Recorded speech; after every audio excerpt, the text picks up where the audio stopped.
Most guitar players think the intro is about showing off, but the best intros do something much more important. They capture the listener's attention and they set up the singer to shine.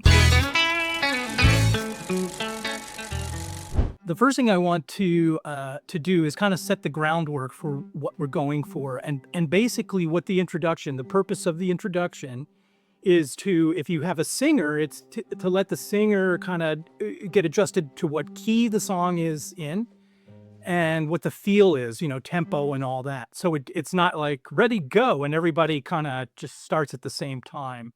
Once you establish that, then you want to come up with a way to set up the key. And I'm going to take a step back for a second and talk about something called the leading tone of a scale. And if you listen to a major scale like this, okay, do, re, mi, fa, sol, la, ti, do. Well, if I stop on the T, if I stop on the seventh note of the scale, it doesn't feel complete. If I put my guitar down and walk out of the room, you'd pick up my guitar and you just have to hear that last note. So that leading tone, this note, happens to be in the 5 chord of the key.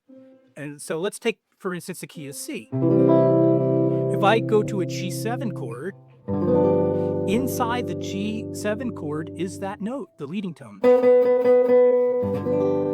So the best way to lead a listener to the key or to the 1 chord is to precede it with the 5 chord. Once a listener hears this, they're expecting this. And that's called 5-1. Okay, so now we want to incorporate that into our introduction. And typically an introduction is either going to be 2 measures or 4 measures, sometimes longer depending upon what kind of tune it is, but typically 4 to 8 measures. So that first chord of the key is going to come first. If we're in the key of C, then I would play a C chord first. Okay, now I need to fill some space in. Yes, I could just go to the 5 chord, but let's get interesting. The first thing that I would think about is going to the relative minor of the 1 chord. And so I think a lot of people know that the relative minor of C would be A minor. So what we're going to do is we're going to kind of take a 1 chord, the C chord, and kind of think of it as an egg, and we're going to crack it into 2 pieces. And so instead of just staying on the C chord, we're going to go from C to the A minor. Okay. And then instead of going directly to the 5 chord, I need a little bit of space there. And so I'm going to put in the 4 chord, then go to the 5 chord, and then I go to the 1 chord. And what happens when you do that? That progression, by the way, is called 1 to the 6 minor, to the 4, to the 5. You've heard this progression. It's in so many songs. As a matter of fact, I jokingly say, every decade has had a hit song with 1, 6, 4, 5. If you recall the 1950s, this kind of a...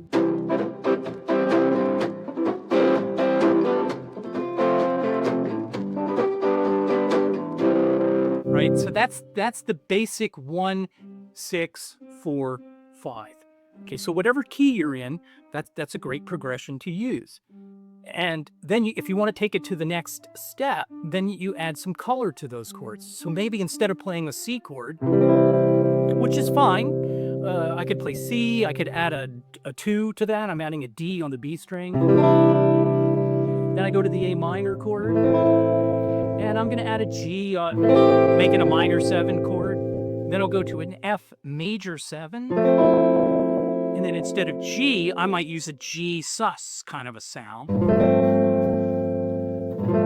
resolve it. So now we're taking C, A minor, F, G to C major 7, or C add 2, to the A minor 7 with the G.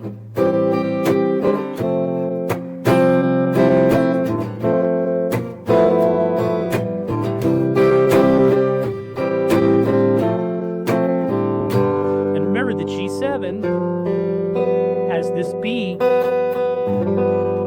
and it resolves to the C chord. If I want to go into the jazz territory with this progression, I might do something a little fancier, like, for C, I might play this chord. And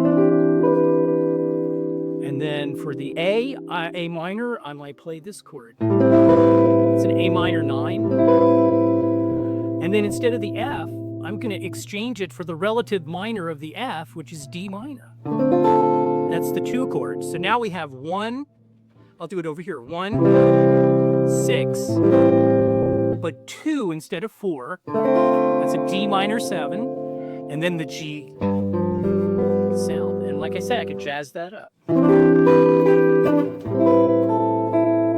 It's still the 1, 6, 2, 5. Here's a 2 chord. Here's a fancy 5 chord, and then back to 1.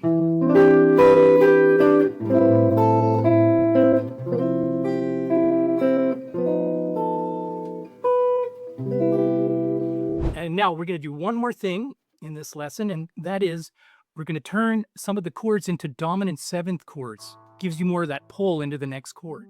So again, I'll start on a C. I'm going to do it simply first. Instead of A minor, you can use A7. Instead of D minor 7 or D minor, I'm going to use D7. And then I go to the G, whatever sound I choose.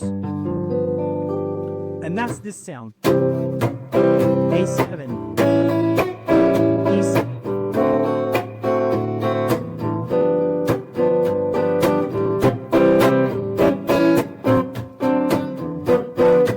Now, add some more color to that.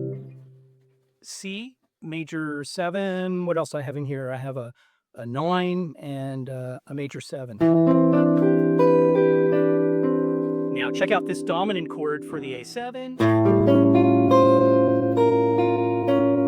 And this for the D minor 7, I'm going to play D minor 9. And for the G7, I'll play G13 flat 9. And that sounds like this. And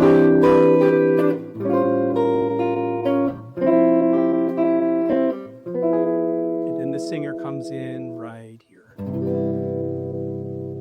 So you can keep expanding on that, but the interesting thing is, again, it starts with that leading tone. The leading tone is in the 5 chord. So you could have a simple intro, if it was like a, I don't know, maybe a country tune or something, and you just want to go from the 1 chord to the 5 chord, back to 1.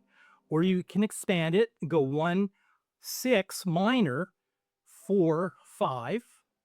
And then we expand that to 1, 6 minor, 2, 5. And then we expand that even more by playing the 1 major, the 6. Instead of minor, we make it a dominant chord because that'll pull you into a D sound. But we're going to use D7, then to the G7, and then we arrive on the C, and everybody is happy, and they come in the right key and go on with the tune. And the interesting thing is, when you get to the end of the tune, you could do the same thing. Like, let's say your song ends like this. Right? So you could do this.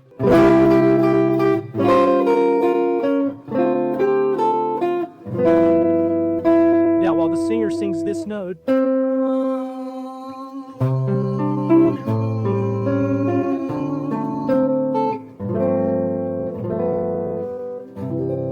excuse my voice, but you get the point. The singer's singing the last note. Works good on this, on the 1 chord. And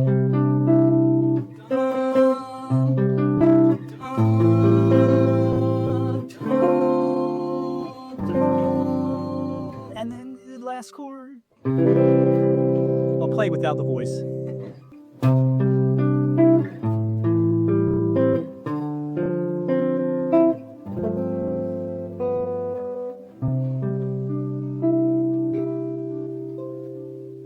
And that's how it works. Thanks for watching. Don't forget to subscribe to my channel on your way out. For more information on my signature guitar and musicianship courses, check out the information in the links below.